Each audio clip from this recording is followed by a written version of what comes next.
What's happening, everybody? Everybody's having a fantastic, whatever day you're watching this. We put on my glasses of Moparing here. Ooh, much better. Technicolor. You know what's funny? Being farsighted is weird because you get so used to being able to see things, and then out of nowhere you can't see something. It's really strange.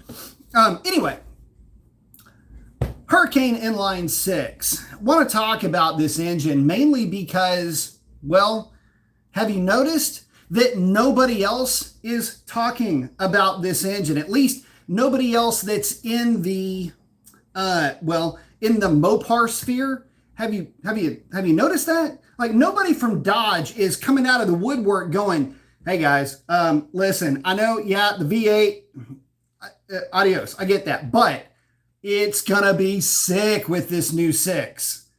You notice nobody's saying that. In fact, if any of you guys have had a chance to take a look at the Hurricane 6 in the flesh, it's an impressive engine. I mean, the 3-liter Inline-six, it is begging for somebody to get their hands on it. It is probably going to be the easiest engine to modify to, well, let's just put it to you like this. With each bank being fed by a turbo, each bank of 3 is what I'm getting at. And both of those turbos having electronic wastegates that are just sitting there waiting for you to just, it's going to be a tuner's paradise once that code is cracked for the operating system. But it's not quite making the splash that a lot of us were hoping for. And you don't see a lot of folks, at least I haven't. Maybe I've just missed out on something, but I haven't seen a whole lot of folks gushing over it in the Wagoneer. Now, they're saying that it's basically a serviceable engine. We must get some conditioned air going in here because it's funky. People aren't really gushing over it, at least not so far as what I've seen. And those that I have seen drive one have basically said that it's a great engine as far as propelling mass. But unfortunately, it's shackled with about 6,500 pounds worth of mass. And so even in its best case scenario, isn't really working with the best power to weight ratio. Although anecdotally, the 500 horse engine is more or less like driving a really good running 6.4 truck powered engine. So I don't know. Kind of an interesting thing. One of the things that I've been thinking about though is, you know, isn't the 5.7 supposed to be going away? We're talking about the Rams here in particular. There for a hot second, it was Inline-six taking over anything that was 5.7 powered with a body-on-frame architecture, basically trucks. And we haven't seen anything like that coming down the pipe. Again, 2023 was, well, rumored to be the last year of the V8, but here it is. We're just still marching forward. It's the middle of April. Matter of fact, it's about the middle of Aprilist as you can get, considering it was just, you know, time to pay up day. But the reality here is that we're not seeing anything coming from Dodge. At this point in time, you would have at least thought that there would have been the new Hurricane in the truck. We're testing it. Remember when the Hellcat came out and it was all the buzz? And it was right about that time where you had something along the lines of maybe 6 months out before November.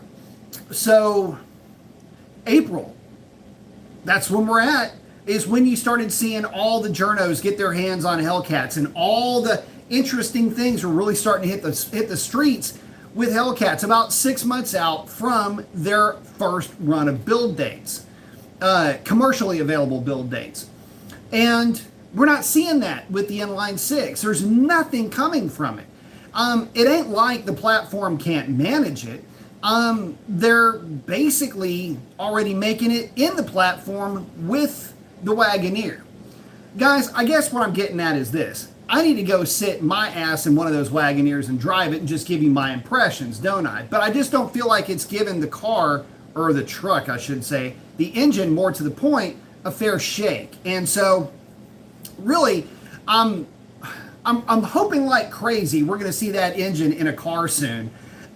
or a truck or something that's not just 6,500 pounds worth of mass, because it's got a lot of promise. And guys, listen, if I were to get my hands on one of those engines, so help me, I mean, it would be almost impossible to not pull another 400 to 600 horsepower out of that engine like that. I mean, we're talking E85, we're talking lots of boost, and I mean, we're 60 pounds of boost. It's already at 26. So between 50 and 60 pounds of boost, throw that thing on corn. What's not to love? I mean, it's already there. It's got what it needs already. They're called turbos. It's the cheat code, guys. But anyway, I digress. Getting way ahead of myself on this. But the reality is that if the V8 is going away, where's all the pomp and circumstance going for that for the truck guys? And what about the cars? See, here's the thing. That engine, if it's actually going to take the place of the V8, it's got to be able to get some kind of momentum behind it, some kind of a groundswell to really get the blood pumping for that engine. And unfortunately, there's a lot of us that are just kind of, we're being lazy with it. We can't really get pumped up over something that doesn't exist yet.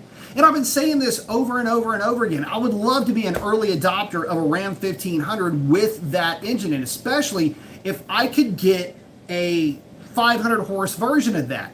Are you kidding me? That would be amazing. And considering what I've been able to do with Stormy, by the way, if you guys didn't catch the short-lived draggy hits with Stormy, she went a 1375 with the 355 gears in a density altitude that the truck had previously run a 1394 in. I want you to let that sink in for just a second. I've basically picked up 0.2 of a second with a slight tune tweak and 355 gears. It's for lack of a better way of putting it, it's scaring mid-13s in the heat, so to speak. So it's exciting to hear about where this Inline-six is going to be, considering we already know where the EcoBoost platforms are, and assuming that the Toyotas don't prematurely render themselves inoperable. At least we know that those things can run at least somewhat decent. But this engine, well, it promises to be that and much more. We'll just have to see. So at any rate, let me get to you guys real quick as I'm over here rambling on. X is first in. What up, Professor B? And the chat. Got the flex. I like it. David is in. Arfos is in. Good evening, Mopar gang. What's up, Arfos? Chuck Reichs is in. What's up, buddy? Good evening. Apparently, Leno just got through hanging out with Kaniskus. Got to drive the 170. Good for him. Wonder if he's going to get, well, it doesn't matter. He can afford the 100 grand. Ardell's in. What's up, man? Smoke say, hi, Professor. I just saw Bar Tuning said HP Tuners now has reliable flex tune ability for 15 to 23 cars. That has yet to actually have been, they do. They've had it actually for a while. It's been through beta, but the issue with that is it's not a sensed unit. So I will have to wait and see. Keep in mind, you still need pumps and injectors to make it work if you've got a 707 car or a 717 car. Crayman saying, B, I might be way behind, but can you explain what the 170 is for the new Demon? The 170 is the proof rating of alcohol, or at least the E85, as far as what it would proof out at as an alcohol. You know, like Bacardi's 181, same idea. This is the alcohol proofing in that fuel. That's what the 170 is. By the way, the 30 in the C30, and the 30 in the A30 crate motors is for regular pump gas, which is E10. David's asking, what do you think of the Hellcat stage kits being out next week? I just got through talking to it was Orange Crush. We were talking about that a little bit earlier. I love them. I love them, and it's a big but. I mean, round and big. Here's my but with that. I love them, but they're not a race tune. Let me explain. Those tunes have to deal with component protection with catalytic converter over temp. And I can promise you, they're going to go muy rich when it goes into any prolonged period of time in power and rich mode. It's just going to happen. That bump in power, which is not a whole lot if we're being honest with each other, but that bump in power is going to get you being, in this case, the you I'm talking about here is the fella that is not really into racing. All right. He's not taking his car to the drag strip, not playing around with draggy hits, not roll racing. This is somebody that just wants that, get out of it. Playing around with it at partial throttle. That partial throttle pull is where these stage kits are going to shine. But make no mistake, when those things go into full power and rich mode, in other words, wide open throttle for any significant amount of time, you'll get, like say you're going down the highway, you'll map the throttle and go wide open throttle, shift, run, cat over temp. And it's going to immediately go into cat over temp. And I know this because red eyes do that. And you can say, yeah, but what about on the race gas tune? They still have to pass component protection protocols to get an EO, which is the executive order. Unless they've been able to somehow Shaolin their way out of that, and they can say off-highway use because it's race gas, that's the only way you're going to get around it, then at least at that point it's somewhat consistent. But when you're not on race gas, it's going to go into cat over temp real quick, and there you have it. But it's okay. That's cool. I'm not criticizing it. In fact, I'm praising it. It gives the casual guy, the guy that just wants to feel the hit under partial throttle, he's hanging it on the compressor, letting it roll through the gears, shifting by itself at 5,000 RPM. That's the guy that's going to enjoy that upgrade. Yeah, he's not going to be burying his foot in it all the time. He just wants to enjoy it. Let it haze the tires a little bit under partial throttle, stuff like that. That's who that tune is for. Because believe me, that tune is not for the guy that's going to be looking to race his car. It's not. Matter of fact, it may not be really that much faster in the quarter mile. Realistically speaking, it might be a car length quicker in the quarter mile. I know that's a lot, but maybe a car length and a half, but you're not talking about a world of difference. It's just not going to be there. At least that's not what I'm thinking it was going to be anyway. Knowing what I know about the calibrations in these cars. Oh, smoking a 170 is the alcohol proof. There you go. Someone said, oh, wow, early B chat. Yeah, so I'm in a little bit early. For the chats during the week, I think I'm going to start moving them a little bit earlier, mainly because I gotta wake up early. So do y'all. So I figured I'd try to get in with you guys a little bit earlier during the week. So 8-ish, somewhere around in there maybe. 8:30, 9-ish at the latest, hopefully. So I'm saying I'm kind of excited about the i6, but I still don't care for it versus the Hemi if I had to choose. Well, here's the thing. We're not there yet. And a properly tuned exhaust on an inline-six sounds insanely good. The thing is, this is what sucks.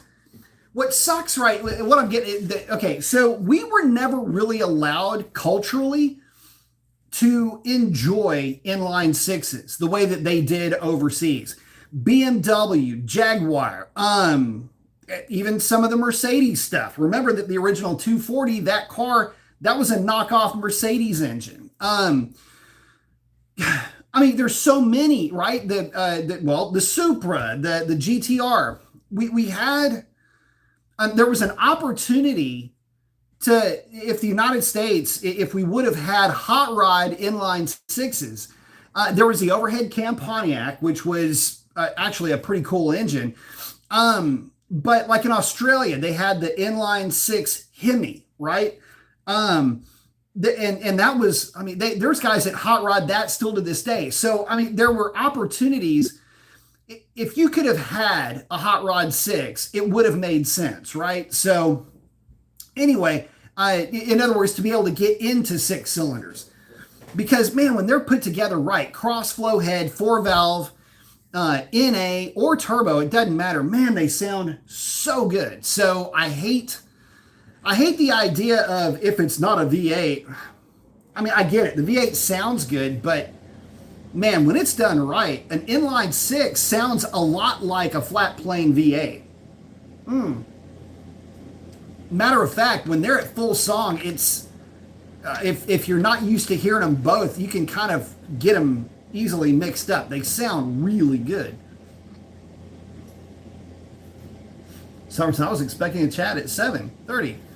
Yep, nope, kicking it early a little bit. You say glad he fired at the PC. Good deal. Grandman say think about getting the Fuel Dynamics Performance Flex Fuel System. It's a plug and play. It is. But here's the thing. For a Scat Pack, man, listen, we tried on a stock car and a car with a cam. We tried to get power out of E85. The problem is, for the NA stuff, it's not there. Let me explain to you why first. For the Hemi and for any engine that is primarily port injected, it's difficult to get significantly more power. Now, each individual engine family is a little bit different, but it's hard to get more power out of those engines when they're port fed because you're throwing so much more fuel at it. It's 30% more fuel. You're running up against fuel mass versus air mass getting into the engine. And it's almost like a curtain of fuel going into the engine as the engine is drawing in the fuel and air mixture. And that's on the big end. That's on the high end of the power spectrum. Down low, you'll pick up torque, but it's not life-changing numbers of torque. It's like 10 to 12 foot-pounds. And then that power gain drops as you are making power throughout the power band to where it's basically at parity at the very top. And we tried, man, listen, we tried everything under the sun. I had Quick Brick's car on the dyno one night. Well, I say one night. That thing was on the dyno for about 3 days? I think it was about 3 days. Anyway, and I was making power sweeps with that car. And I would try it at 17 degrees of timing. I would try it at 18. I would try it at 19, 20, 21, 22, 23, 24 degrees of timing. And it would not pick up power. You would think, oh, you can run all this this timing now with the car, and it's not really how it works. Now, that's on a port injected. If the engine is direct injected, that's a different story. Direct injection, there's no fuel getting in the way of air coming into the cylinder, and there's more of a cooling effect with the direct injected engine for the cylinder temperatures. So that's kind of a double hit right there. It's not in the airflow's way, and you get more of, it's more of an efficient use of whatever fuel's latent heat of evaporation. In other words, it's just all fuel cools. It's just at this point, there's ethanol cools more than gasoline does by a wide margin. And that's why the Mustangs do so well with the 85 or any of the LT variants, because they do have direct injection and you can utilize that kind of fuel in that architecture. Whereas with the Hemi, you can't. With the Hellcat stuff, it's just you're taking advantage of higher octane and a little bit more oxygen. But the rest of them, it just doesn't work out as well. So if you're NA, I'd stick to gasoline fit for my car. Only because I've had I spent so much time with that car and it just didn't work out. Mainly for fuel prices. Yeah, it'll burn through it a lot faster. In old Cali. So we're saying 6:30 Pacific Standard Time. Chuck saying I'm Eastern, so it's 10 o'clock here. Yes, sir. Ryan's in. B Mason, what up, guys? What up, Ryan? So I'm saying there was the Slant 6. Was that even any good? No, that was just a workhorse engine. The Leaning Tower of Power. Like saying, love the sound of the i6. Man, I'm a fan, bro. In fact, I'll tell you something. There was a point in time where I really wanted like an older, GMC or Chevrolet truck, or Ford for that matter, with the i6, or even a Dodge with a 225, but really wanted the 300 in the Ford. And I mean, there's guys that, again, they race those to this day, and make pretty decent power. They make V8 power with that 300 cubic inch inline-six. So, and there's nothing special about that engine. And they sound good. I love them. So I say like, subscribe. Yes. Oh, X saying, I agree the American culture missed out on the i6 culture. It's interesting to see how we gravitated towards the V8 more than the V6. I know regulators overseas played a major part in that. Yeah, well, one of the reasons why on the V6 is that they have offset crank pins. And offset crank pins can be a little bit weak if they're not simply built to handle a lot of power. But yeah, there is, and the reason for the offset is so that there's not a so that you get an even firing order out of the 60-degree V6s. So and 90 for that matter has to have a balance shaft.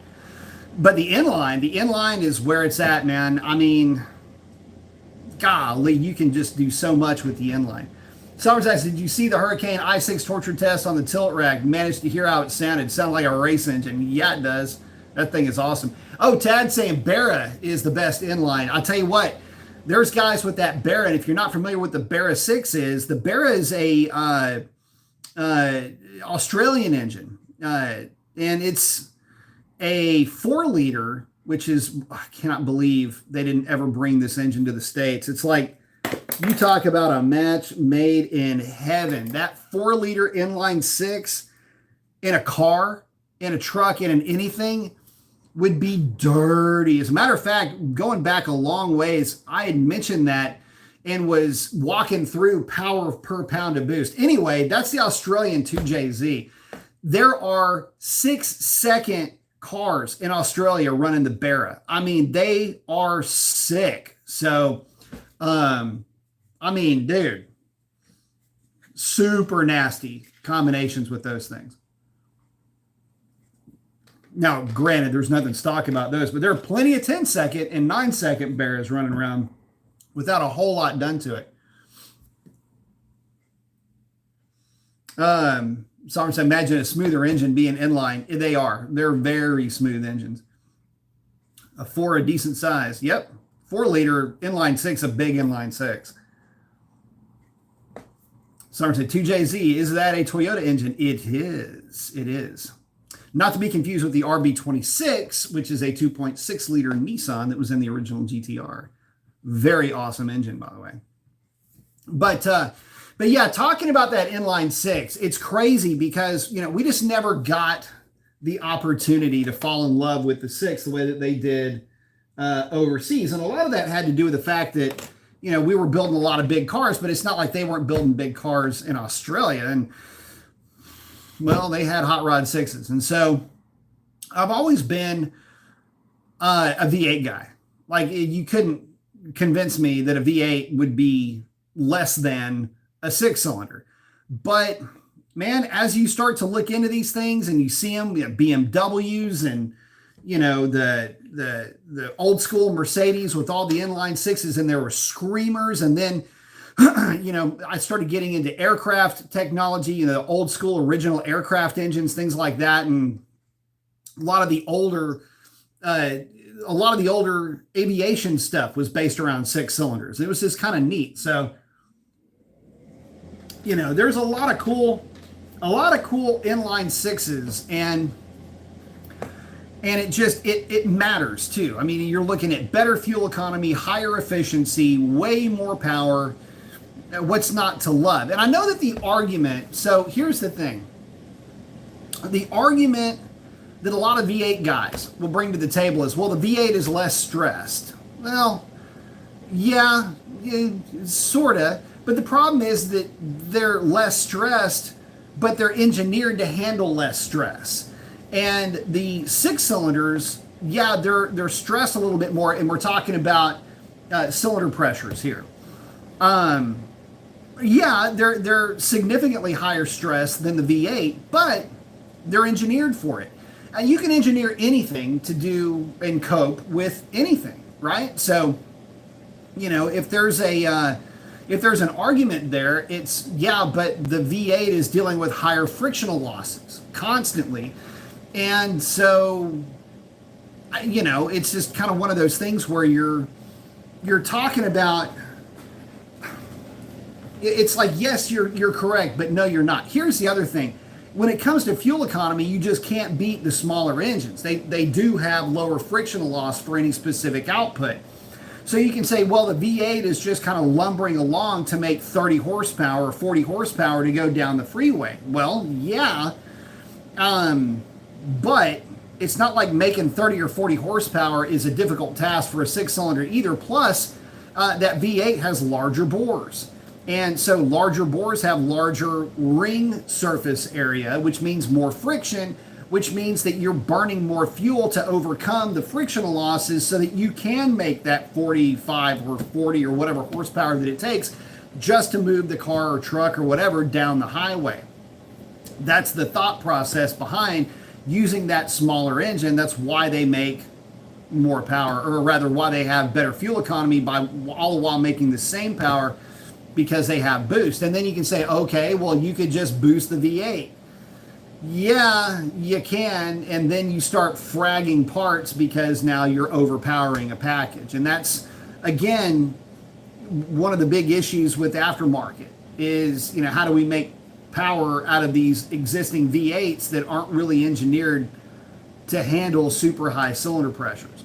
Well, that's what we're up against with all of these things. It's what the aftermarket's been dealing with for forever. So, Sovereign. Oh, look at the Supra, 1,800 horsepower. Well, there's nothing near style. Some of those are even going into billet blocks. So, John's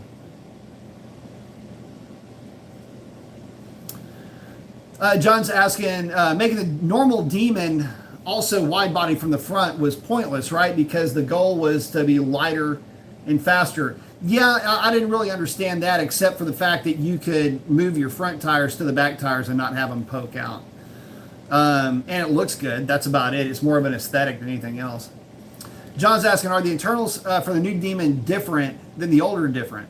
Yeah, they are different. They're different in that they have different rods, to my understanding. Same pistons, I believe, as the Red Eye variants, which would include the Demon. Same camshaft, but it uses ARP head bolts. ARP head bolts are a huge thing in terms of keeping everything clamped down. Chuck saying, I sent you a super chat and it's not showing up. Whoa. I am not seeing that on my end either, brother.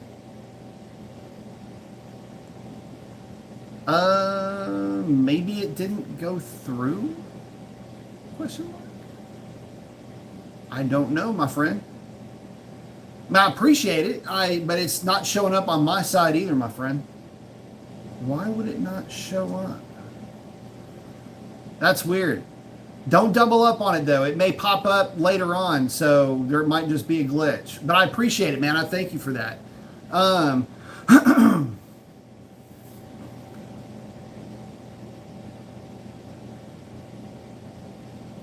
Sovereign said, I suspect Dodge might pull a CUDA i6.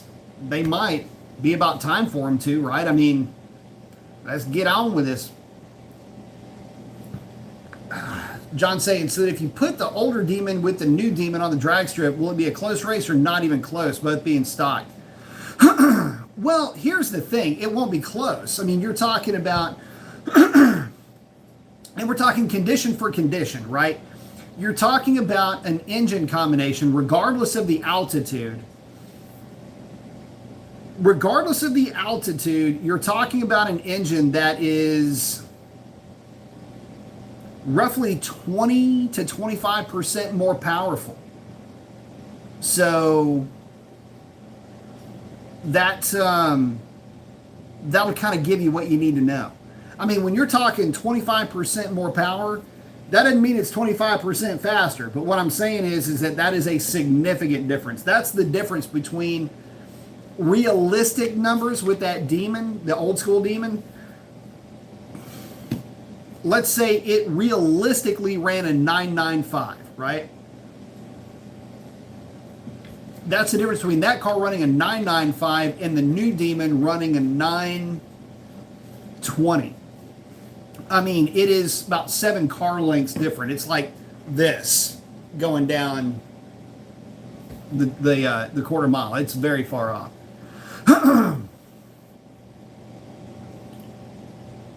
Oh, Chuck, about a super chat, I'm showing it's taking it out of my account, but weird. Yeah, please wait. Don't send another one. And Sovereign, actually, I'll see $1.99. I'll see 99 cents pop up if it goes through. So, and Sovereign's not seeing it in the chat. I'm not seeing it on my side either. Yeah, man. Nowhere to be found. If it did go through, Chuck, and it may pop up when I close the live. So, oh, and speaking of which, guys, so y'all know that, okay, so there's a super thanks also for videos. And if you guys have ever given in a super thanks, I want to thank you for that, for then. And if you're planning on doing it later, I want to thank you for it now. Here's the thing. I don't see those. I don't get notified. Hey, White Knuckles went through. So, well, thank you, White Knuckles. Yeah, so White Knuckles went through. Chuck, man, I don't know. But again, don't double up. It doesn't mean that it didn't go through. It just, maybe it got hung up or something. But yeah, no, White Knuckles, he's in at 279, which is 209 US. So thank you, brother. I appreciate that. And yeah, and see, it's less than 5, and it definitely will pop up. So, but thank you so much, man. I appreciate it.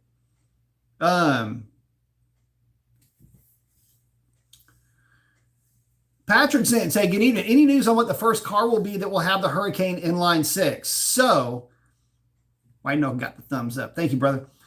So here's the rumor, and I can only walk you through the rumor. And the rumor is,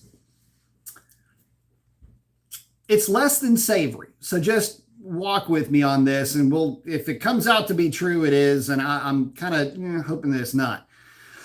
So, you know, we haven't seen, other than the Banshee, anything on the STLA large platform. Now, remember that you have STLA small, STLA medium, STLA large, and STLA truck. Presumably, the Hornet was supposed to be on STLA medium, and it ended up not going that route. But STLA large, from what I understand, is supposed to be a hybrid platform as well as a pure EV platform. And what that means is that it can be, well, technically it can be all gasoline hybrid, so gas and electric, presumably through an axial motor, or rather radial motor in the transmission. So, and that technology has been out for a while. Good way to go about it, by the way.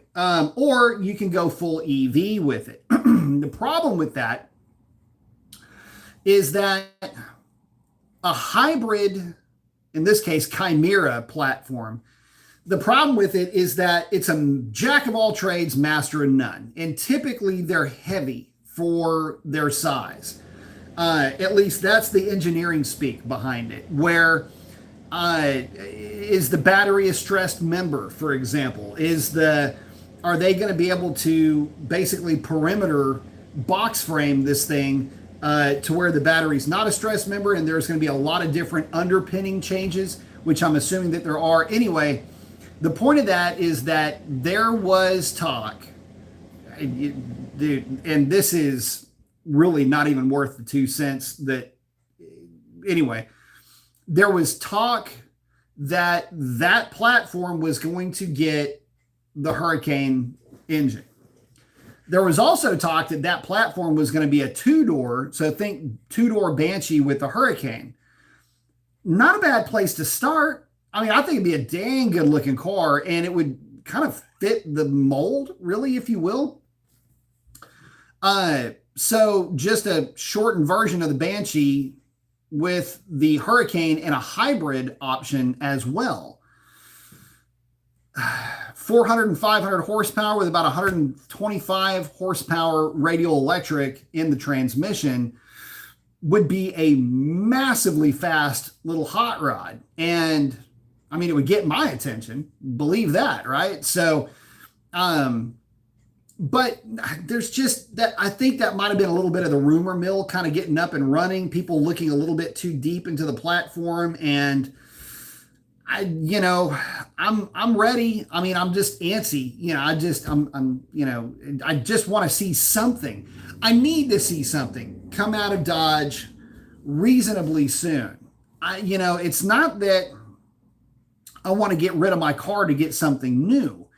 If I'm being honest, if I got rid of my car, I'd probably get something old, but I don't want to get rid of my Hellcat. I really like that car a lot. And I don't mind that it's not a Demon. And I don't mind that it's not a Red Eye or a Super Stock or a Demon 170 or any of that, because I've lived through all of that. I've played with all of that. I've done, whoa, Chuck. Oh, man, thank you so very much. Man, I don't even know what to say. That one definitely went through. Saying, got the cancellation receipt. Here it is again. Question, yes, sir. Will my new Nittos improve my 0 to 60 at all over my old Pirellis on my Challenger Scat? Yes. So let me walk you through it. The Pirellis that you had were a 400 wear tire. They were not the summer tires. They were the all seasons. And so what you're moving to with the Tri-5 G2 is a 320, if I'm remembering correctly, wear rating. So they're a stickier tire. What you're going to want to do is remember the yoink method as you're rolling into the throttle, except for the street. It's yoink to get into the throttle. That's how I launch Stormy. In fact, what's funny about Stormy is I launch Stormy the exact same way that I launch the cars at the drag strip. So fun truck. But what you're going to want to do is just practice a little bit. But yes, you will see an improvement with those Nittos because you're working with the stickier tire. One of the things that I noticed with the G2 or with any of the Nittos just in general is that they perform exceptionally well at high speed, and they have really good, better than what you might expect out of the price point where you're at, because you got a smoking deal on those tires. They perform exceptionally well in every condition that I've put those tires in. And keep in mind, I have run Nittos up until recently. I was running exclusively on Nittos for the better part of 20 years. Like, it wasn't like the last couple of sets. I literally, everything in the fleet had Nittos on it, whether they were Terra Grapplers, Tri-5s, Tri-5Rs, everything. Everything had Tri-5s or Tri-5Rs on them. So I've got a lot of experience with the Nitto tires. And although I was a little bit less than, not impressed, but I mean, they're just it's a different look than what I was used to. It is an amazingly good tire all the way around. Good in the rain, good basically everywhere. And I mean, it's a good looking tire. So I'd say that you're going to be in really good shape with that. Now, again, practice, but you won't have to worry about heating those tires up or anything like that. You're already starting out with a tire that's significantly stickier from the factory. So just rolling into the throttle, you'll be able to, oh, that's the other thing. The Nittos are a lot like the Falcons, but they're a little bit better in one respect. The Nittos, when they break loose, you feel it, they're a little bit they're a little bit more forgiving in a way with how they break loose. They translate their traction situation from in acceleration scenarios. They transmit that information really well. So, yeah, they're going to be really good. Just practice with them, play with them a little bit, but I think you'll find that it will be a very rewarding purchase once you get to playing with it a little bit. But no, they're definitely better than the Pirellis.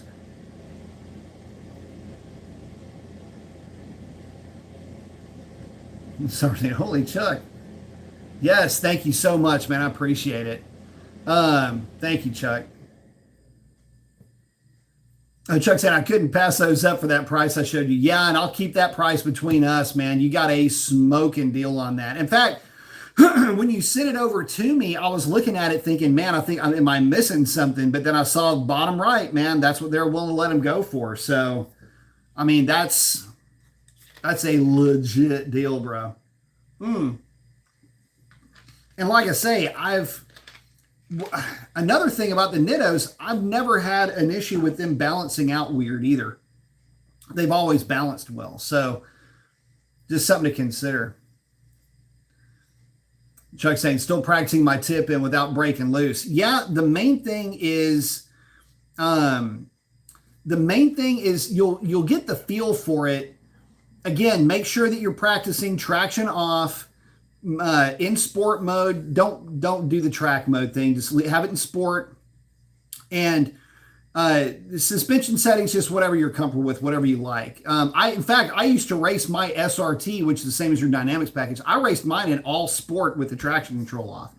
And that's how, when I was running I was running 1130s with that car, basically full weight on drag radials. On 20s, by the way. And I mean, that was the way I had it set up.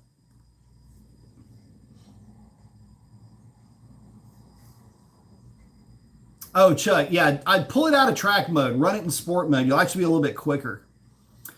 Track mode is realistically like a closed circuit protocol for that thing. It's going to be kind of odd with the torque management. Run that thing in sport mode. You might notice you're a little bit quicker there too. If you really want to be saucy, put it in, well, you don't have to do this, but put it in suspension street, transmission sport, and traction control completely off. By the way, I run the Hellcat in street suspension mode all the time. At least I used to, until I put the Scat Pack front sway bar on the car, and now it's just like having my SRT back. It's so close, I'll just call it the same. It's not exactly the same, but it's real close. And it's a lot better with that front sway bar for sure. Chuck say the car sounds meaner track mode. In track mode, the butterflies are open all the time in the exhaust. In street, in sport mode, they'll stay closed, but if you go to wide open throttle, they immediately snap wide open. It'll do that in street mode too. As soon as you hit, I forget the load. It's I think it's 20% load, 30% load. It'll snap them open. There's some fun stuff you can do with those things in the tune. Kyle say, do you run in sport mode at the drag strip? Yeah, actually I do. I run the trans in sport and the suspension in street. That's how she gets down the track, or did get down the track now that we don't have a drag strip anymore. Sad face. But that being said, it's a lot of fun having that car back in street mode. Chuck saying so custom mode. Yeah, pretty much. Actually, but for the NA stuff, I just put everything in sport. I just hit sport and turn traction control completely off. So, Sovereign saying B, they did mention 1,000 horsepower variant of the Hurricane Inline-six. Or did they mention? I don't know. If they did, I didn't see it. But, Chuck saying, I will try that, B. Thanks. Absolutely. Yeah, play around with it. Have some fun with it. Like I say, I used to rock mine street mode everywhere. It's just just rode good. But yeah, street mode. But at the track, it was sport mode, everything with no traction control. And man, I used to hurt feelings with that car. I mean, dude, but this was at a point in time. It's a lifetime ago as far as how cars have evolved. But in 2017, 2018, man, I'm telling you, right before the latest Coyote variant came out, there wasn't a whole lot. I mean, motor for motor, I'll say I got beat by one Mustang motor for motor, but that was a 2018, I think, that beat that car. And that was a tuned one, no doubt, no less. But no doubt it would have been even faster had they had more time with that car at that point. And that was about the time where, things kind of started to diverge. But up to that point, that car never saw the taillights of a Camaro or a Mustang mod for mod. Didn't happen.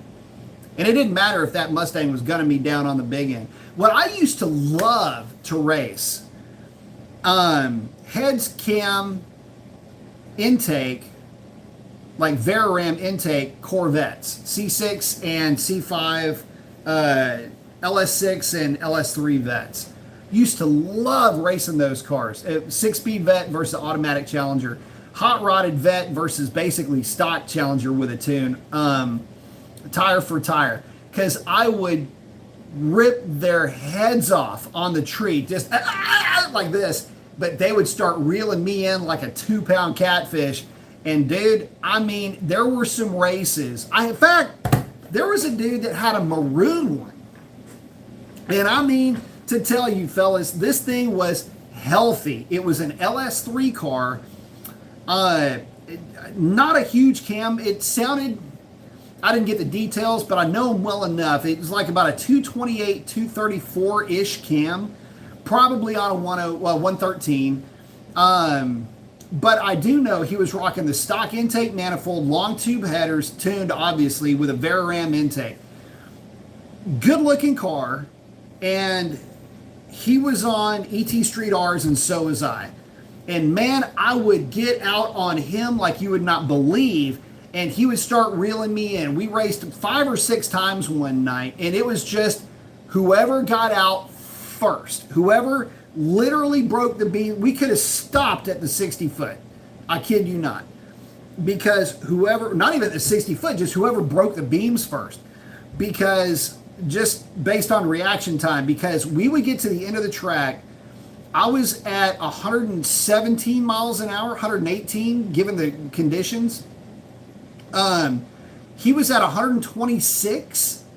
But, I mean, he was having to reel me in all the way down the track. And it's just, it was some of the best racing. So, anyway, he rolled with some guys that they all had hot-rodded Corvettes, all of them 6-speed cars. And they all wanted a piece of my ass because it was, can you beat the white Challenger? It was tough. It was tough. There was a dude that was a little bit faster than the maroon car that would beat me maybe 2 out of 3, maybe half of the time he'd win. The other part I'd win, but for the most part, that car didn't lose hardly any of those races.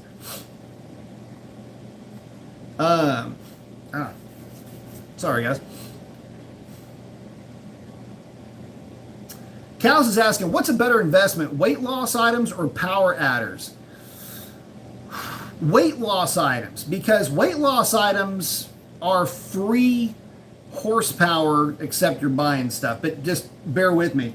It makes whatever power that you have less of a burden for the rest of the car to deal with. Less weight means less inertial load. And so I would take a lighter car over a more powerful car. Funny that I own a Hellcat. Ha! Anyway, but you get the idea. Anytime you can reduce weight, it's going to be a good thing. Frees up the power that you have to move the car for acceleration. And the other thing too is that power is not just universal. Okay, so let me try to put it to you like this. It's not like power is just a bigger hamburger, like it's just more everywhere. It typically doesn't work like that. To get to that level of power increase would mean that you've got a 392 and you put a small cam in it, long tube headers, maybe a little bit of a cleanup on the intake manifold, Hellcat intake, Hellcat filter. You get the idea. It's going to be a milder end of the spectrum build, but you get power everywhere, right? But a lot of times that's not how it works. If you go much more aggressive camshaft, small runner intake manifold, going for all the RPMs, right? Well, you lose the power down low. And now you've got to make up for that either with a converter or gearing or something. And you lose. There's a much greater compromise when you are looking to build significantly more power versus just removing weight.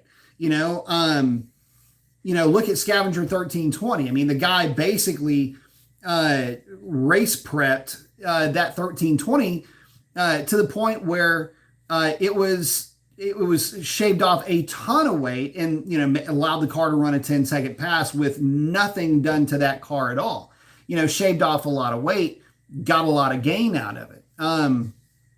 But the reality is that for those that go that deep into it, it's just there's a certain stigma some guys have for that level of race prep. My thing is, if you can't really fault the guy for taking something off the car, especially if you're going number hunting, because man, these number snipers, they'll go after numbers with anything out of the car, right? So and the thing is, you can always put the stuff back on the car too.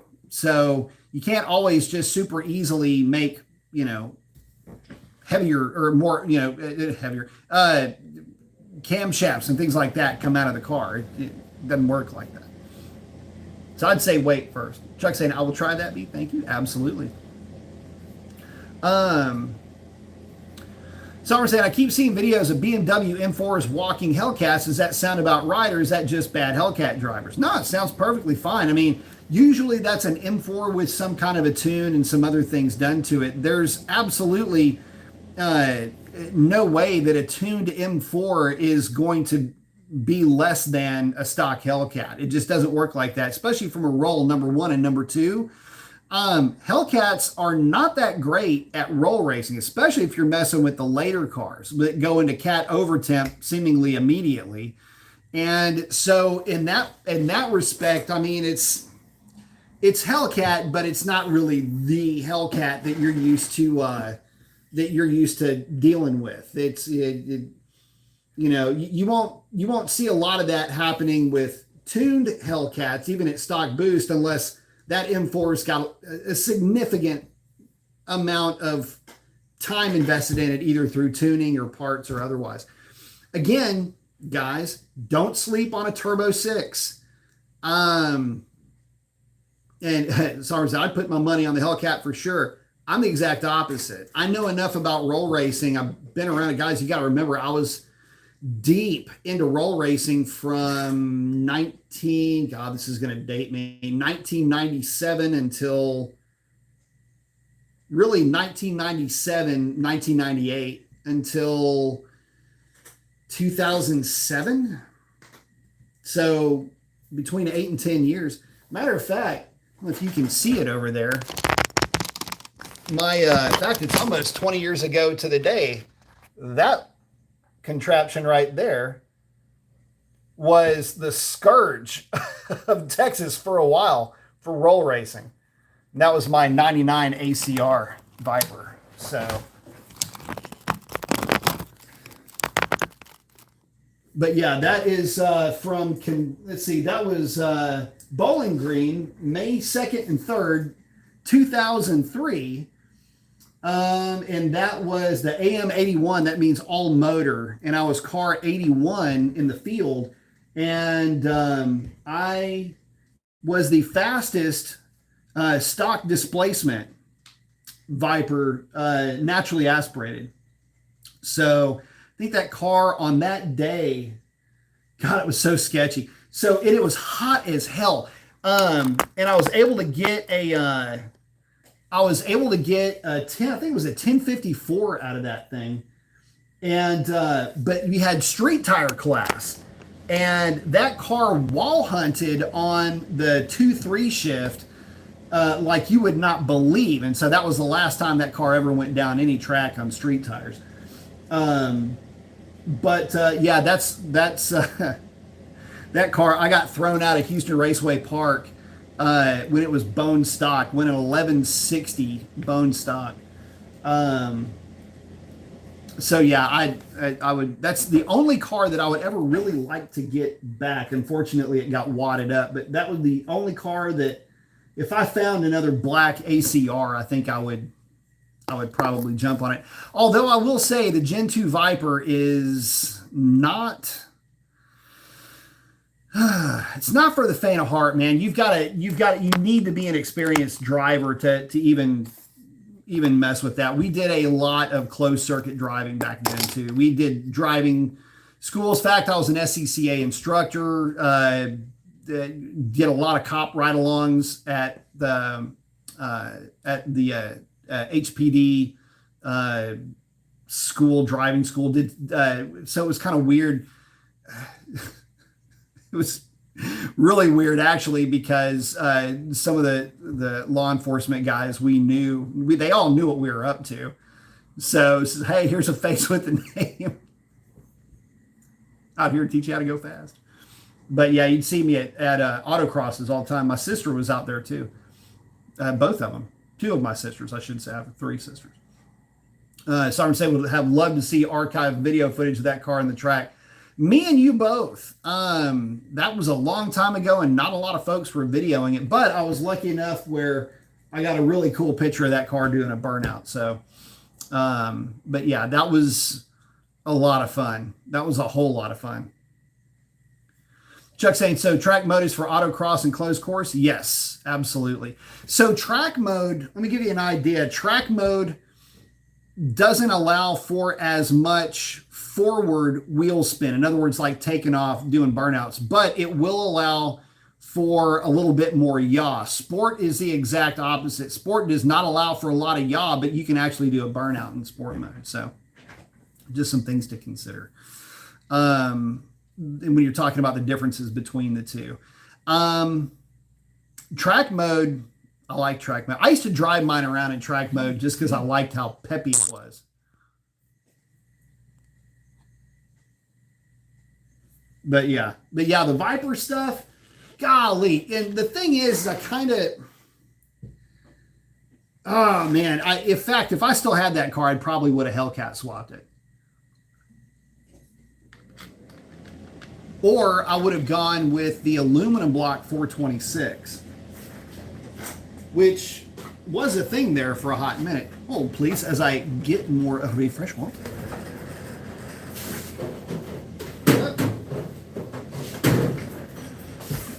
So yeah, that was a crazy time back then, though. Cal saying, I've done a few runs in track mode and my brakes locked up when launching the car. Whoa, that's kind of crazy. Why would the brakes lock up, I wonder? That's weird. Oh, maybe on the burnout? It might be kind of tough to do a burnout in track mode now that I'm thinking about it. We always just left them in sport. That, and always just turned off the traction control all the way too, so a little bit of that going on there. But yeah, the Viper stuff, golly, you want to know it would be sick to death? Shit, and it would fit like a glove. Oh, dude, I may need to find an old Viper. Ooh, I've got an idea, boys. Ooh, I've got a sick idea. Huh. Okay. Roll with me on this. Somebody's heading out to Velocito. Y'all hear that? How about a Hurricane, HO Hurricane swap Viper? You get the controller from Mopar. I'd love to find one with a blown engine or just a shitload of miles. Something where you don't really care about like the V10 anymore. Get that Hurricane engine in there. It would be making more power than the V10 that's coming out of it. And I would be willing to bet it might fit. Oh, yeah, that would be nasty. Oh, Sovereign, the GTS, the ACR is a GTS. It's got different exhaust manifolds, which suck. But it's got different exhaust manifolds. It's got different suspension as well. And it's got different seats. And they've got the harnesses. Yeah. Yeah. That might be something to do. You heard it here now first. Golly, and you could use, I think the bolt pattern's the same. I don't know how you would bolt it to the T56, but there'd have to be a way. And I would do everything that I could possibly think of to do to that 6-cylinder to make it ridiculous. And I would be you'd be making your own Dodge Supra at that point, circa 1999. So that would tug at some heartstrings right there. Oh. Let me take a look and see what I can do with that. It's an all aluminum inline-six. Be a little bit lighter than the V10. I don't know how it would work in terms of packaging though. You got to remember that V10 is, it's actually kind of short. It's only like this tall. It's not very tall.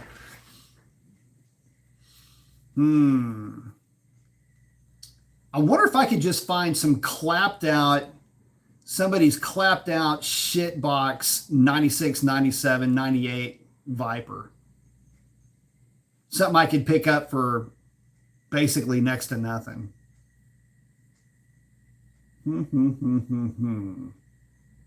I don't want an RT10. It would have to be a GTS. Something to think about. John's asking, have I ever been to South Padre Island? Boy, have I. Oh, yeah. Yeah, as a matter of fact, oh my God. Yeah, so I been to South Padre? Yes, I have. And have had a whole lot of fun in South Padre Island. I've seen the sun come up a lot of times in Padre when I was very young, and ran into a police officer. This is how the world is so absolutely tiny. So we were festivizing, as you do when you're young. Yeah, we were kicked off the beach at I don't know, it's probably 9 o'clock in the morning, impromptu camping. Anyway, the police officer, he was a really cool guy. He's like, y'all got to get dressed and get out of here. Made sure we were all good to go. And anyway, we were incentivized to leave. I'll just put it to you this way. And anyway, I ran into him. Golly, it was like 3 years later, and I recognized him. I'm usually pretty okay with faces, horrible with names. Pretty much everybody gets a nickname with me, because the minute I hear somebody's name, it gets, my dyslexia will flip it around and they'll just get a different name anyway, so it doesn't matter. But I didn't forget the face, but I go, dude, you're the guy. And he goes, yeah.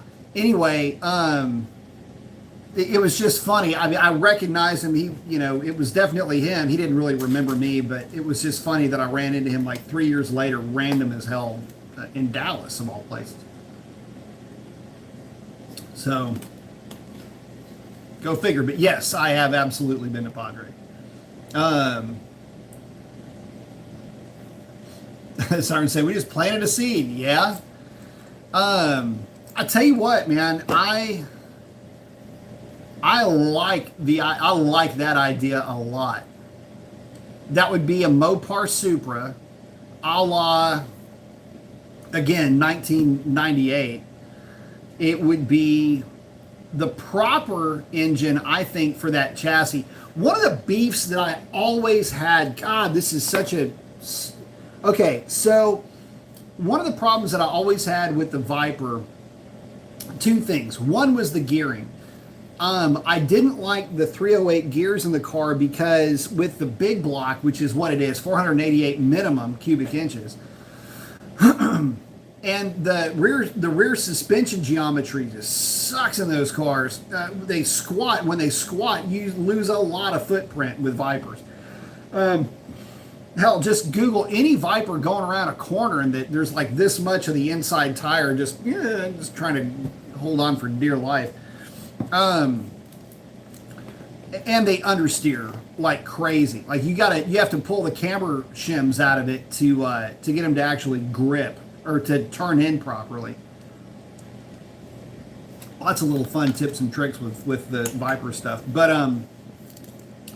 one of the things about the Vipers that I didn't like was it had a lot of tip-in torque, and that's what got a lot of guys into problem because you just barely tip into the throttle at higher, like mid to high RPM, like 4,500 RPM. And especially if you were going through a corner, just barely tip into it. Remember that weird rear suspension geometry? It would want to swap ends like that. And there's no warning in a Viper. It's right now, the early ones. And so what we used to do with the Vipers is when we would do closed course stuff with it, they would understeer so bad, you almost had to drive them. The steering input you would put into the car would what you would think carry you like 2 feet inside of an apex. The car would push, and under throttle, if you rolled into the throttle, if the gearing was right and you could set the car up for it, it would eat tires alive. But you could actually four-wheel drift the car, basically because you're pushing and you're just steering the car with the gas pedal and throttling through and visualizing your, pie chart, anyway, if you ever, the pie chart of traction, okay? It's just kind of one of the funny things. Anyway, if you've ever been through anything like that, that will make sense. You'll know that it's actually pretty funny that I'm mentioning that. But, like, in other words, pie charts are red. And anyway, that's how we used to drive them. I mean, and we get done with sessions and there would be no tires left in some cases. You'd burn through a set of tires in a weekend. Easy. Like, no problem with those cars.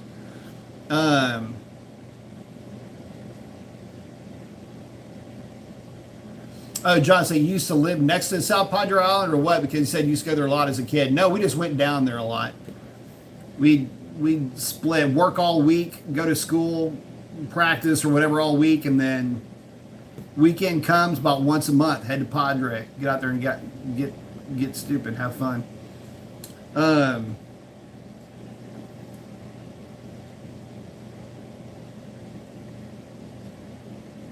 Sorry to maybe get the attention of Tim. One can dream.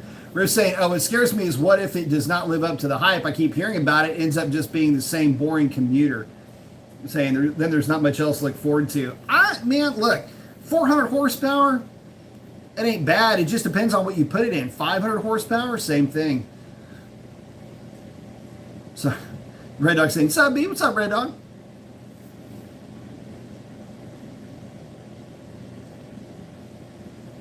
Let's see. Oh, Sovereign saying, yeah, they got a lot of eggs in that basket. Well, I mean, they do, but see, the thing is yeah, they got a lot of eggs in that basket, but they're not putting it out for public consumption in anything yet. And that's what bugs me the most. It bugs me the most because we're already there, guys. Okay, look. Last I checked, I'm looking at my calendar right now. Yeah, it says right there, 2023. This isn't 2021, and this isn't 2019 when we were hearing about an i6 taking the Hemi's place in the trucks anyway, right? I mean, that was supposed to be a thing that they were working on way back then. Now, granted, I understand it takes a while to get things in play, but dude, at the speed that things get done now, it's 2023 and it's April of 2023, which means you're out of the first quarter of 2023. And this is about the time that journos start getting their hands on things.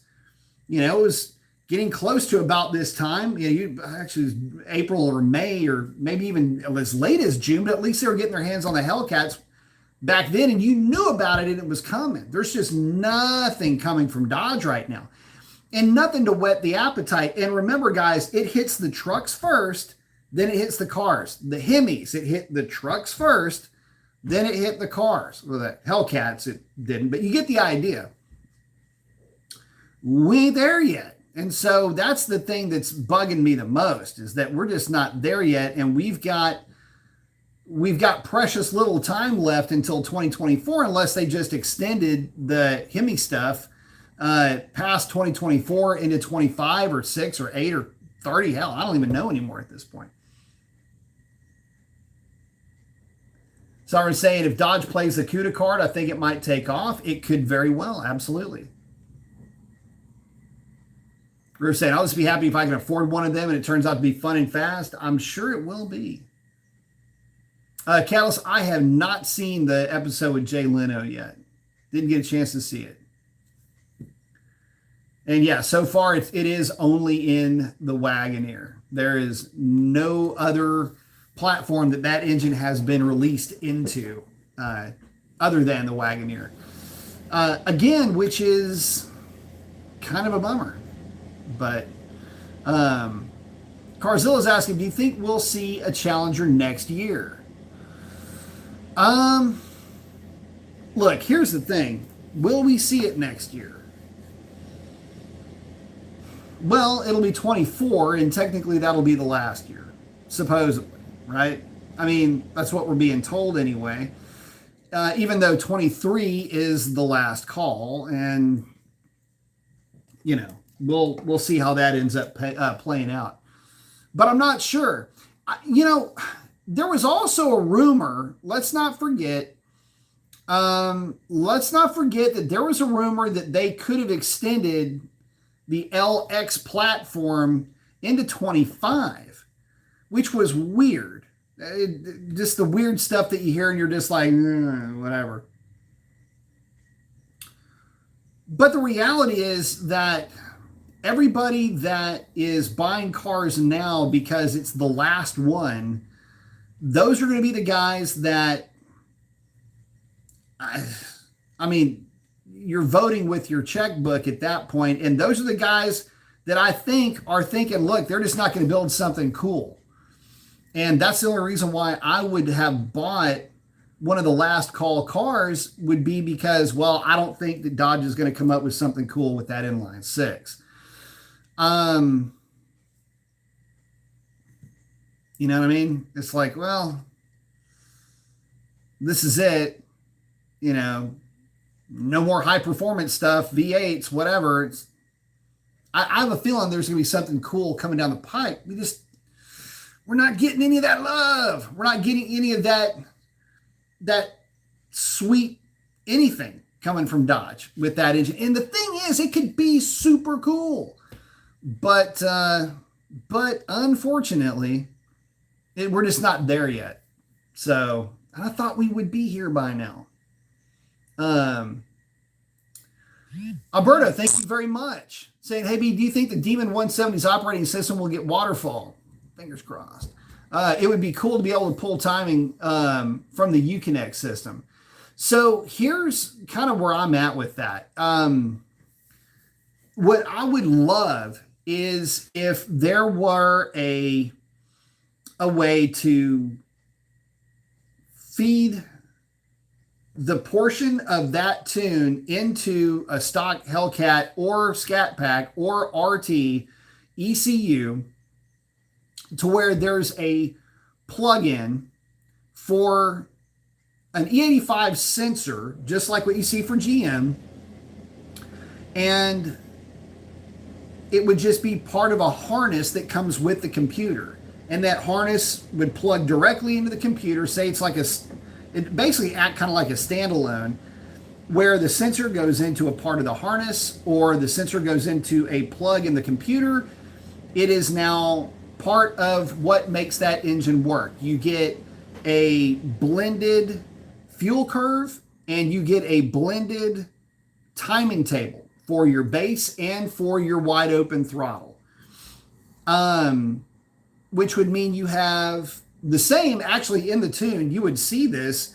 There are provisions for different amounts of alcohol in the tune itself. It's just that there's no way for the car to know what that is now. This system is a little bit different. And because it's a sensed system, if there would be a way to waterfall that into these cars, it would be a big time game changer for guys that are looking to get more out of their car, but maybe you just don't want more boost, or maybe you just want the ability to run an alternative fuel. Maybe you're more ecologically conscious. You feel like it's kind of your thing to do the part, plus you get the bump in power. With the NA stuff, you get a little bit more torque out of it. So yeah, let's say it's kind of a cool thing for everything, for everybody all the way around.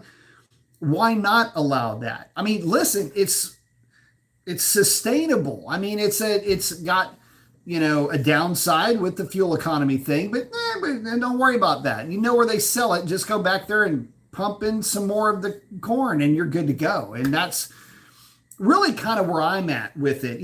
We keep hearing all this stuff about alternative fuels, but we don't have anything that's better than E85 right now. So, and I don't think that you're going to get anything marketably better anytime real soon. E85 is really, really freaking good stuff. And even if you only had it in at like an E50 range, that's still a significant bump over even premium gasoline, and it's still a sustainable thing. So I say it's good all the way around. But will it waterfall? Man, time will tell. I'm hoping that it does. And I'm hoping that it waterfalls in a way that it makes sense. In other words, I'm hoping that it waterfalls and it means that you and I can go to our local Dodge dealership, power broker, direct connection, whatever, and order it, have it programmed to our VIN, install it, and let it rip. And that would, for me, be a huge deal because I'm a fan of E85.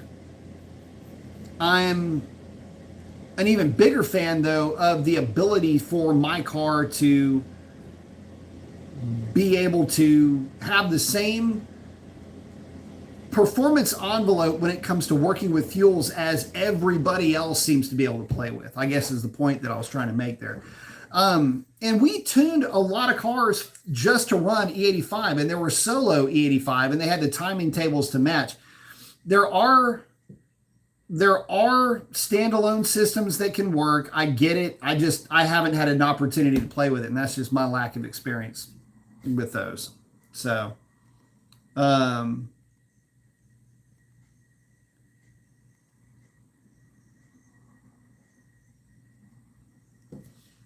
yeah, Riff's working through getting his accounts back up and running. He got hacked. That's kind of sucky.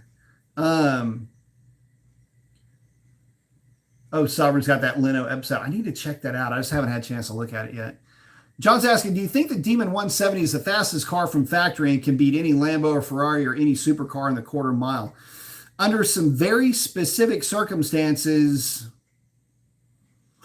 no, it's not. You've got one of the EVs that's not the Plaid. Y'all know what it is. It's that one that looks like that one. It was, what the hell is it?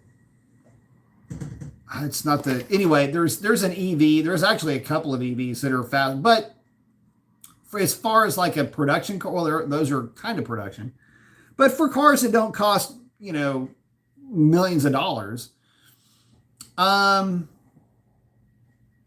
yeah. But if you're on a drag strip, keep in mind, you have to be in very specific, very prepared scenarios for that car to perform that way. A Plaid doesn't. A Plaid will run mid-nines on the street without being in cheetah mode. It'll run a 970 and 950. It doesn't really have to be in cheetah mode to run deep nines, and it'll do everything that it can do on the street, which makes them creepy. But Lambos, Ferraris, yeah, all of that. It's going to be tough to get. See, the really fast stuff is all-wheel drive, and you would have to have, again, the cars on a prepared drag strip to get the most out of that 170. Don't get me wrong, cool car, right? I'm not going to take anything away from that thing. It's a cool car, but it requires a pretty specific set of circumstances to be able to give you that level of performance. And that's why I've been saying, guys, look, man, as second journalists get their hands on this thing, it's going to get clowned. What's his face with the Haggerty deal? That clown. What is his name? Anyway, that dude. How do some people? Anyway, he'll put that up against one of the Porsches or the Lambos or whatever, and it's going to get smoked because it will never hook up. It'll be boiling the tires all the way down the quarter-mile track while the other car just goes and just gets out of there and runs the number that it runs. Oh, Sovereign saying Tim might drop something with a Hurricane 6, but yeah, I'm not there yet, which sucks.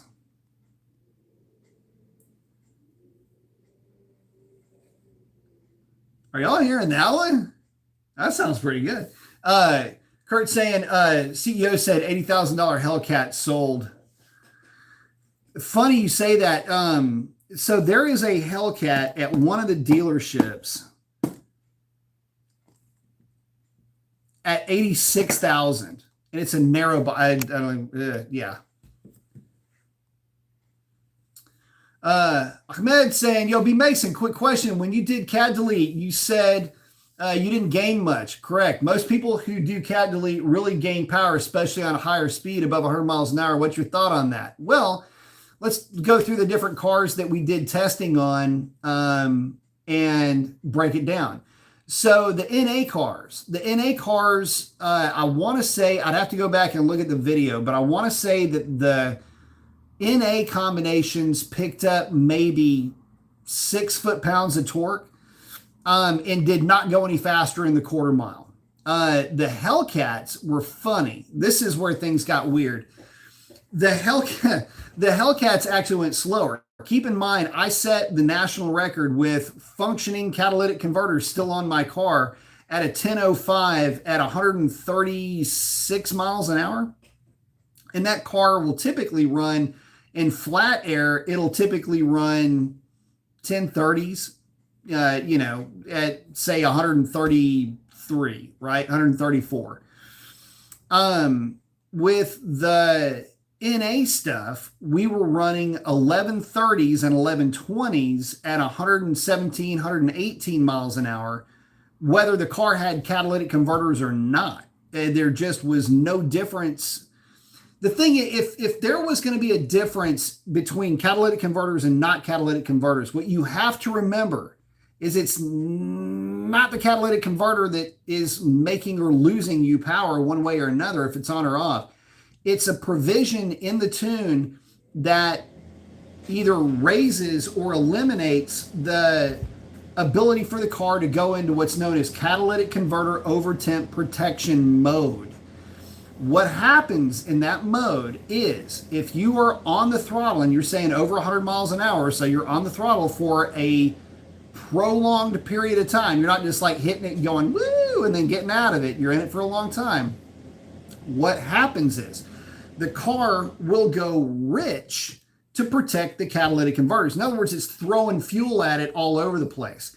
If you take the catalytic converters off and run with test pipes, tell the car, don't worry about what's going on with the rear O2s, but don't worry about catalytic converter protocol. It will do the exact same thing without catalytic converters. There's no sensor in the catalytic converter to tell the computer, hey, this is how hot it is.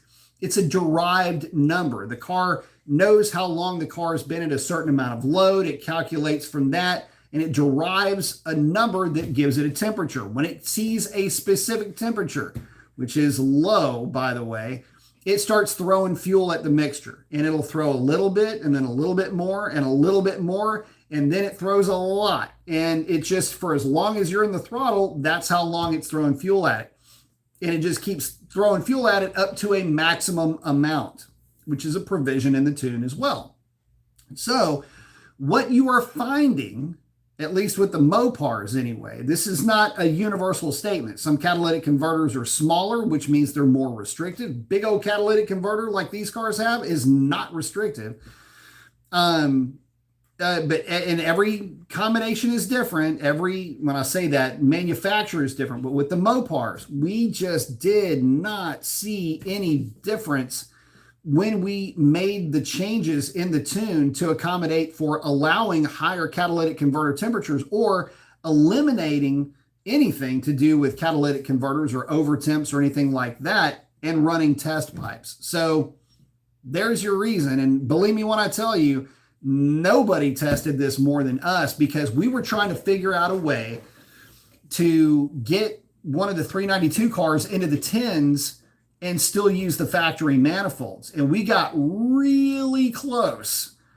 I mean, really close. Matter of fact, my white car, had I held on to it just long enough for the winter race season before I bought my Hellcat. I got rid of it in November when I bought my Hellcat back in the day. That car would have probably run an 11.0 or an 11.1 something at about 119 miles an hour. And that would have been through the catalytic converters, because I had pulled them off the car for testing. I ended up putting them back on the car. So just so you know, but that's why.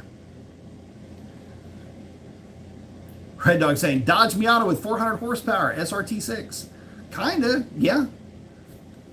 SRT6 is a long forgotten car. It's actually a cool little car. Damien saying, Dodge got something up their sleeves, but if you look at Stellantis umbrella, Dodge is the only performance manufacturer other than Maserati, so who knows what's going on with Dodge. Yeah. Oh, Ahmed saying for the 6.4. Yep, that's the primary. We started testing with the 6.4, and then that blended into the Hellcat stuff.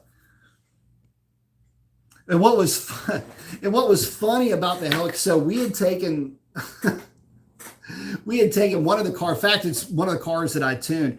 We took that car to the track with the catalytic converters. Everything was shut off in the tune, basically to allow the cats to get whatever temperature they were going to get to. But we weren't going to hurt them or anything. It was just, let's see if the car runs. So the car had the cats removed. Put the cats back on the car, no tune revision. The car was quicker with the catalytic converters. And this was a weekend apart.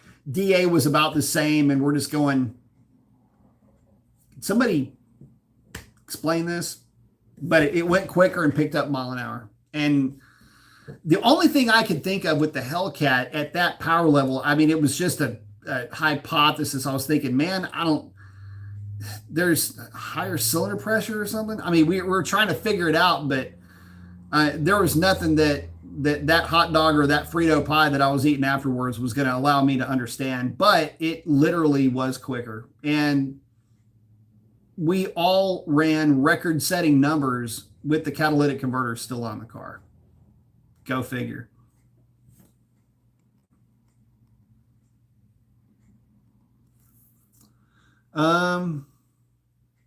Rift is asking about the Demon versus that electric supercar. That electric supercar went 8s. I know that. And there's another one that looks like a skate And that thing, I don't know how fast it is, but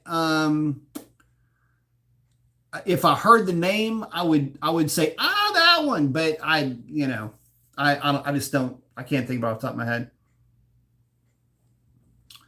Albert Saxon, hey B, is 275 really the widest tire we can put on a stock 20x9, 285 too much? Looking for some Aturos to have some fun.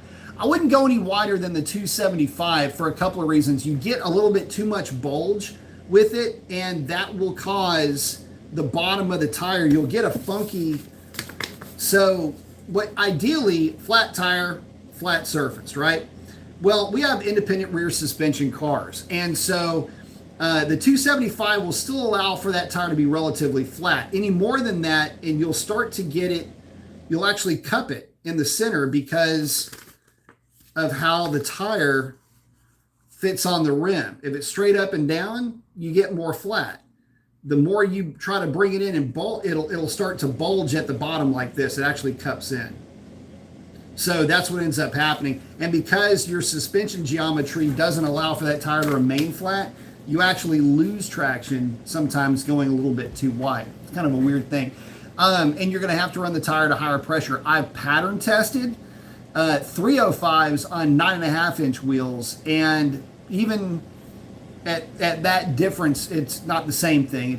But even with those different size tires and wheels, there's still kind of a comparison between the two. And I think I had to run 32. Was it 32? 32. I'm going to say 32. Anything less than, say, 27 PSI would get distinctive 2 bars. In other words, you would only see black marks coming from the outsides of the tire. That's how cupped the tires would start to get if you didn't air them up all the way. If you tried to air them down, it would get bad. Lucid is not the car I'm thinking of. This one was a little bit different. I'm saying, please don't forget my post. I read 2. Did I miss another one? Talking about for the 6.4 Hemi. I think I answered them. Hopefully I did.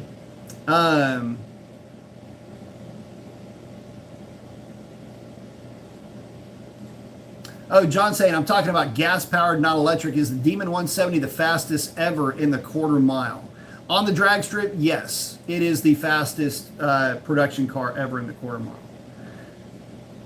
Something that is street legal, I should say. Like legit street legal with a VIN, not a factory special or something like that from back in the day, like super stock or anything like that. David saying, I would think that they would use the Inline-6 with the Charger and Challenger, but they need a whole new chassis, and I don't think they would use the old 8-year-old look inside out. Well, no, it would absolutely be in a new platform. We just don't know what that's going to be yet. And like I say, what's known as the STLA large platform is, we've been told anyway, a hybrid platform. Actually, I guess you can call it Chimera really, because it can go internal combustion, hybrid, or EV. But the jack of all trades platforms, I don't know. There's a lot that can go kind of weird with that in terms of weight primarily. So we'll see.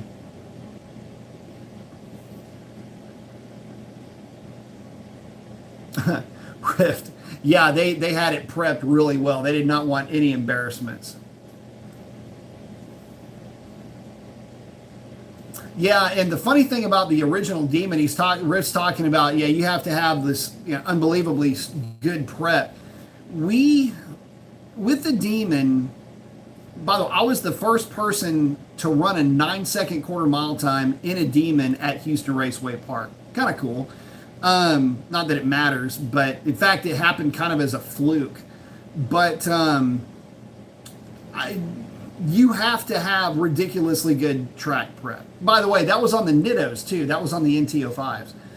If you've got good radial prep, you can get a good number out of the car, but you've got to have Mother Nature on your side, my friend, because it is not going to do it without the help of incredibly good conditions. That's why there's so many people that are just like real racer types, guys that have had the opportunity to wring cars out over the years. they're looking at this car, the 170, extremely skeptical. Like they're going, yeah, listen, fool me once, fool me twice. You know how all that stuff works. So, I mean, y'all tell me. Do you think the thing's actually going to run those kind of numbers? I mean, I know Racer X had talked to Kaniskus about it, and he was adamant that the thing will run that number. Listen, guys, if it could run quicker, they would say it ran quicker. I just think it took such an obnoxious DA for it to cover the number that, or maybe, just maybe, they're actually hedging their bets a little bit. I'm not saying the car won't run an 8. I'm just saying that I've driven cars at that power level, and they've all run low 9s in really good air. So we'll see. And I mean, it's all about traction. You got to get the thing to hook up too. So a lot has been not given to us yet because we don't have the car yet. But a lot hasn't been given to us. And what I mean by that is we don't know the DA. We don't know the full weight of the car. We don't know what track it was at. We don't know what kind of prep it had. We don't know any of this. What was the tire pressure? What was any of the stuff? None of the data has been given to us on this car. So I don't know. We'll see. Prep. Yeah. Oh, Ahmed. Oh, 6'4" Hemi, basically. Oh, just talking about that on the 6'4". Yeah.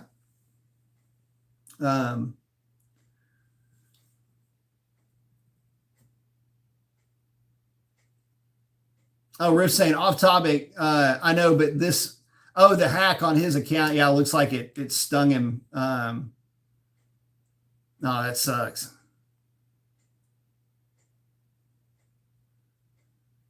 That sucks. Oh, Chuck saying, I'm going to try a seat delete like I did in my Scat, like I did with the 5.7 shaker. My goal on a clean, no prep at the airport, exactly, is mid-11s when my nittos are on. Oh, it'll do it.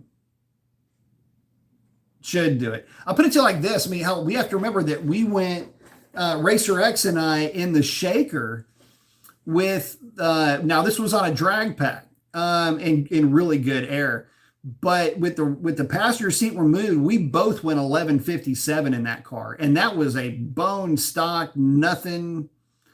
I mean, no ECU, no ECU tune, no nothing. It was just a shaker. So there's definitely there's definitely 11s in that car for sure. Mid 11s, behind mid 11s, but on a sticky tire, but it would take a sticky tire to do because you got to get the launch. But it's 11-second car. It just needs the tires and the conditions to run it.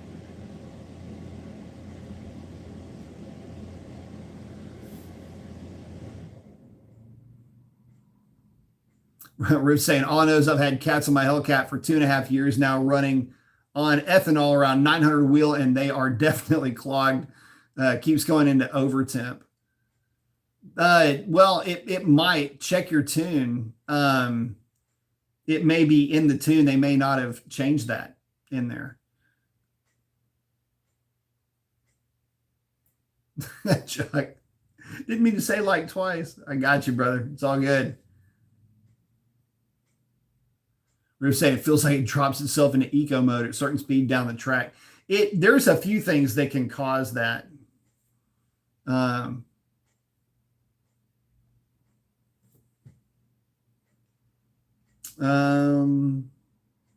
So you'd have to look at thresholds for that. It would need a data log to see exactly what's going on with it.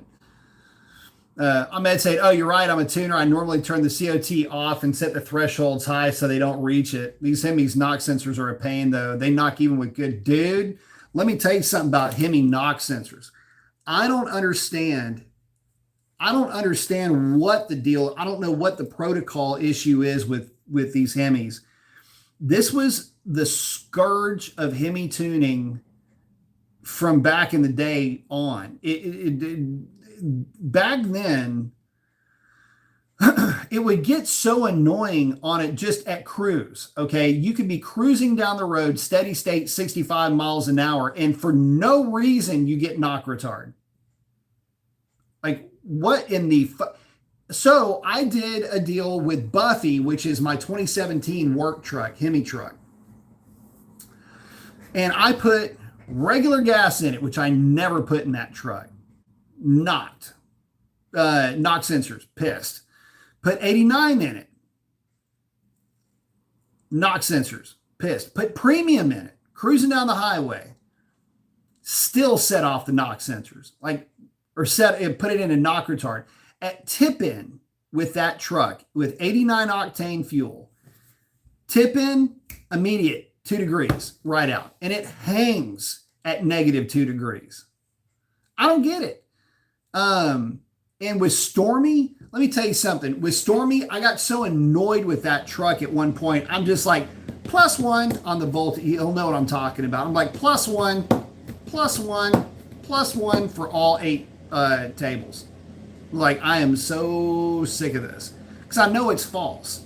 And so, I mean, and that's on the DT RAM with all the different values. And I'm like, I mean, I still have them active just in case. Like, I'm always going to have my knock sensors active just because, but man, they are just this side of being deactivated. At some point, tuners started to get them kind of figured out, but most guys back in the day would just go 4.5 and just go all the way across for every table. Like, you're done. And even then you'd still get knock retard for reasons that nobody could really ever figure out.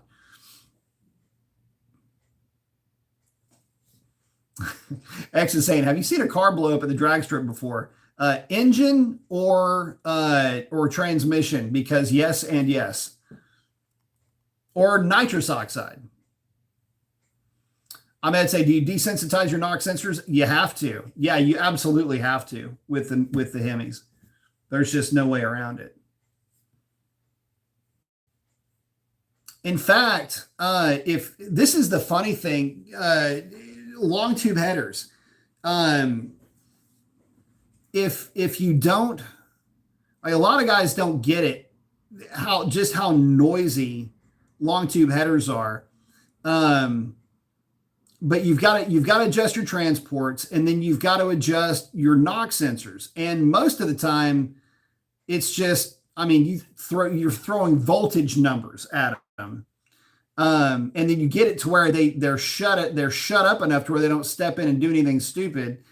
Provided you've got your fueling right, and then you can play with timing a little bit and see if you can get something else out of it under partial throttle or wide open. But yeah, you're desensitizing them quickly. I mean, everybody that's ever taken tuning school, they tell you 40% right off the bat and then go from there. So Riff saying, I sold my original real OEM brass monkey wheels for so cheap just because I wanted to get some replicas that were wider.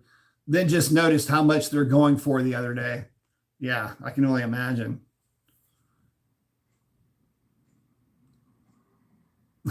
Damien saying the only embarrassment was when the track prep was going on. Listen, I'll tell you what, LV was not going to let that thing, regardless of who was standing there talking, they were absolutely going to be prepping the piss out of that track. Chuck's got a question saying, OEM ceramic pads and rotors okay for my scatter? Should I stay Brembo everything on the kit?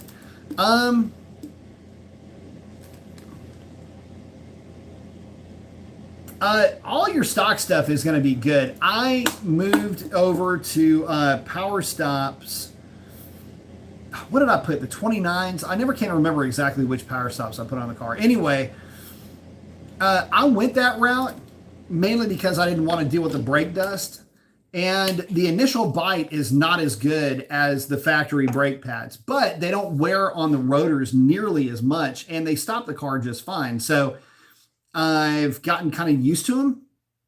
And, the stock stuff is definitely grabbier. You would perceive them as being better, but I like the Power Stops, and, but your stock stuff, it's perfectly good. Don't sweat that at all. Damien's saying probably 9.1, 9.2 in the 170 real life. I would agree with that. Riff saying, yeah, 9.2 on a good day. That's kind of where I'm at with it too. Being real with that number is okay. It really is. And I would say, anything faster than that is going to be heavily influenced by density altitude. Ken's asking, are the 15-inch tire rear brake conversions worth it? My red eye with Mickey Thompson 305 45 17s, halfway worn with 20 PSI, spun during the final round of pro bracket, giving me the loss. Part of that could have been prep. 305 45 17s at 20 PSI, we've run a lot of 940s and a lot of 950s with that combination, like a whole lot of 940s, even 930s. But the 15-inch conversion does a couple of things. It gives you options for the tire. Still run ET Street R's for that, but you will get a little bit better looking footprint, with the downside being it's a little bit more waggy on the big end of the track.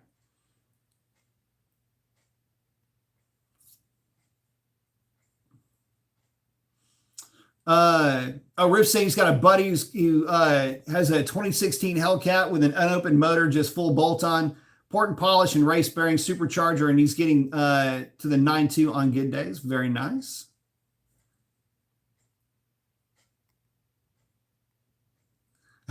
That's with a very, very small upper pulley, no lower. Yeah. There's guys back in the day that would run the 255 upper pulley, stock lower, and a 200 shot of nitrous, and we're running 870s with that setup.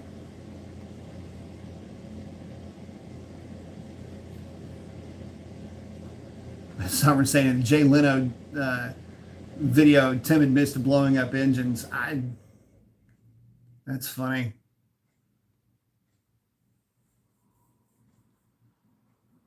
Rib say he threw a rod in his Mazda 3. That sucks. So we're saying D170 adjusts for the fuel type. Yeah, that's the funny thing. I don't believe what Tim's saying with that. I think it's legend building more than anything else.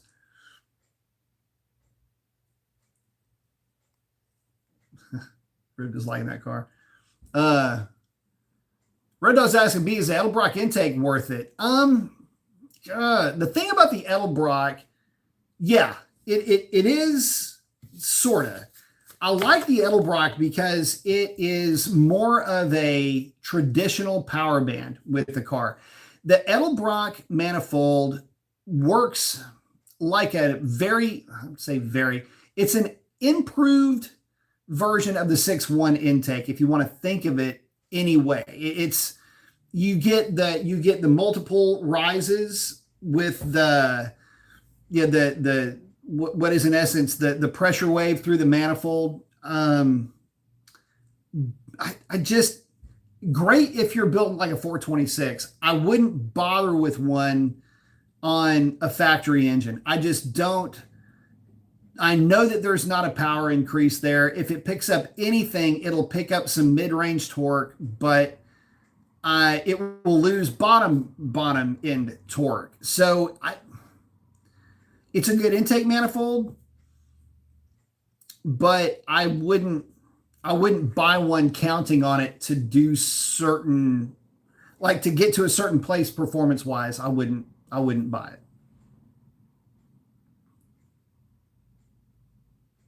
Oh, Damien said he'd love to see the software in the 170 waterfall for sure.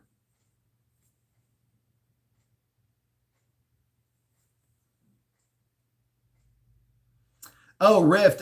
Yeah, what they did with your black key, they probably you can do a few things with that. There's some tables in the black key portion. They may have dialed it back so that if you had the black key, you could run 93 octane as a transport tune. Kurt's asking if I would buy the 170 fuel sensor if it was like a plug and play unit where I could take my computer out, put that computer in, might work. Yeah, saying it's making a weird sound. Yeah, I don't know. It would be in the tune, really.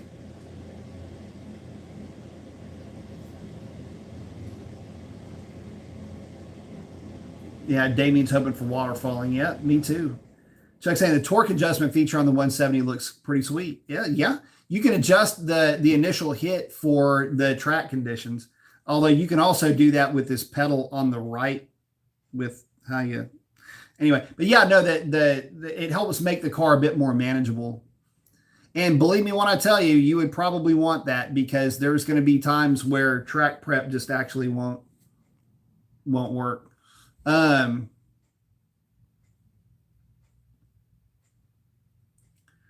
Let's see. Riff's asking about the power stop pads for his car. Need rotors for the SRT8. I put that thing through its paces. The Demon is the name. If you're looking for the ones for the Hellcat, oh no, you're talking about the SRT8. Gotcha.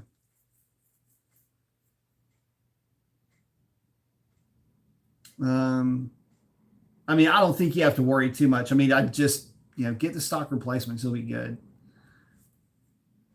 But yeah, the power stop stuff, I like it. Oh, and Damien, yeah, anything you can do with the new stuff that allows you, there's a lot of things about the new cars that I like a lot.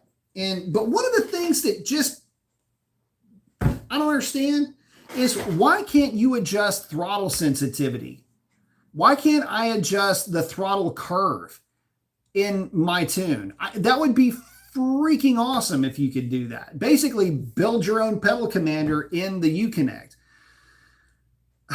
That's the thing that drives me nuts. I would love for that to be a feature. Hell, you know what? I'm kind of a sucker for gimmicky stuff like that. I would probably buy a car if it just allowed me to adjust that alone. I kid you not. Chuck saying experienced drag racer doesn't need a torque adjuster feature, but for us street muscle dummies, it can help if you can. You will become better with practice for sure. Albert's asking, would a seriously loud exhaust trigger the knock sensors? I don't think so. It's a different, the knock sensor is looking for a different range of sound. So no, I mean, it might. Well, let me reel that back in. Long tube headers will piss off the knock sensors. Short tube headers will piss off the knock sensors. Albert, thank you very much, brother. I appreciate that. Thank you. I appreciate the super chat. So, I mean, there are sounds that the knock sensors will pick up on just because you've done other stuff. But if you've done a resonator delete, or if you've done a mid muffler delete, no, I have not seen that. Although I have thought about it. It's a good point. I've thought about that. I haven't seen it actually create or cause an issue. Not yet anyway. But thank you, Albert. Damien said, I just think it's about time they come out with something about the new cars. I agree with that. And he's saying there's still a few garage doors that are unopened. Yeah, I have to admit, man, I haven't really. God, I feel bad, but I just haven't been paying attention. I mean, I want to. It's not that I don't want to. In fact, I need to do that. When I get back to the house, so I used to say in the office. When I get back to the house, I'll have to look it up. The thing is that I'm having a hard time. I'm having a hard time with it because they're not cheering this on, I guess is why. We're saying all my friends take off their air filter when they go to the track, but I'm a little hesitant of it because of bugs and stuff. How much do you think it helps? Man, I've heard guys say that it helps. I don't know if it does or not. I have pulled my filter off and didn't really see a difference. Although the night that I did it, admittedly, track prep wasn't stellar. But I didn't see data that would suggest that a higher flowing filter would help. Now, you're talking about the JLT intake. I got to tell you, I think that would help. I don't think that JLT filter flows as much as we would like to hope that it does. Timmy say maybe those are the new cars behind the garage doors. Maybe. Fingers crossed. It's hard to keep up with it nowadays. Yeah, I just can't get all in love with it. I mean, I want to though.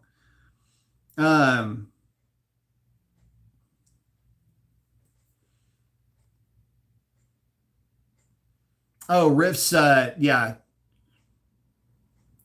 Riff's SRT8 is a 426 now, and I notice I have to think totally different when it comes to mods, for sure. HU37's asking, does a ported throttle body provide any benefit with a boosted car? Not if it's a centrifugal. If there's any benefit, are there any power gains to be realized, or is the gain mainly in throttle response? Just in throttle response. And it will not help you.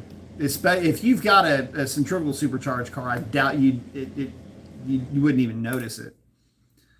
And with that, guys, I got to wrap it up. I want to thank each and every one of you guys. It's coming up on 2 hours. Y'all been hanging out with me. Man, appreciate that. Thank all of you guys for all the support. Chuck hammered it with the C note. So, bro, I appreciate that. You guys, thank y'all so much for all the love and support, though. Would not do this without you. Love has always returned big time. Guys, listen, get out there and do something cool for somebody. Chances are they need it way more than you know. And until next time, sorry, saying until next time. Until next time, guys, y'all have a great one. That's a wrap. Thanks again, guys. Adios.